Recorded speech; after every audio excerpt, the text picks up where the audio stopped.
Nasikop sa kapulisan ang tulo ka sospek sa pagpatay sa 21 anyos nga babaeng estudyante sa General Santos City atol sa buy-bust operation. Usa niini ang miangkon sa krimen kinsa nagsilbing lookout. Ang detalye sa report ni Efren Mamak.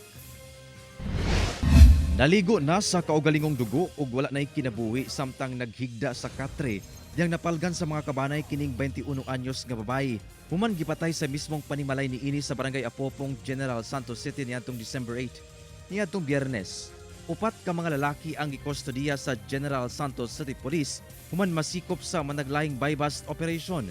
Apan nasuta nga ang tulo ni ini nataymingan nga primary suspect di ay sa pagpatay sa maong biktima. Itong tulo ka primary suspects, mao gyud ang nadakpan sa atong buy-bust operations. Gilaunch sa atong Regional Drug Enforcement Unit, of course, ang atong General Santos City. So, it found out nga ang tulo na to ka persons of interest, pagsugod pa sa insidente. Ang usa ni ini nainabi sa GMA Regional TV1 Mindanao sa Police Station 5. Giangkon sa suspect nga si alias Joel nga mikuyog siya ni adtong nga higayuna sa pasalig sa duha ka suspect nga dunay racket o sideline. Ana si sir nga ubanta ano kung asa man nami racket nami trahon. Sabay ko sir kaya na nako trabaho. Mo to pag abot dito sir, pag diretso dito. Apan wala kini magdahom nga mahimo kining lookout sa krimen. Tingnan ko nila nga dira lang ka. Siyempre ako dito lang ko sigaw sir kay wala po ko na expect nga mo dito lang target dito.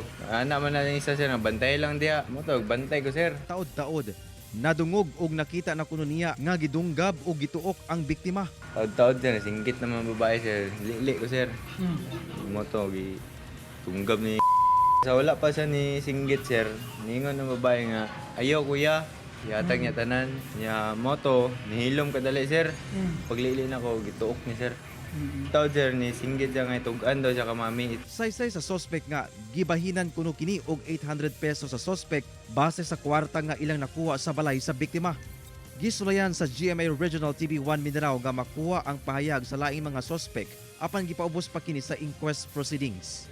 Apan sumala sa kapulisan, una nadakpan ang suspect nga si alias Dodong.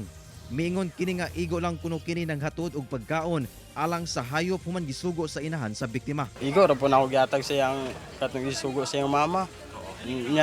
Nilakaw na po dayon kong paiwi. Nang hinaot ang suspect nga si alias Joel nga unta muangko na ang ubang mga suspect sa krimen og dili balihon. Di ko dawat sir nga balihon ko nila sir. Ako nagtugan na gani ko sir para matagaan ang hustisya. Nya balihon pa nila dili ko mosugot ana sir.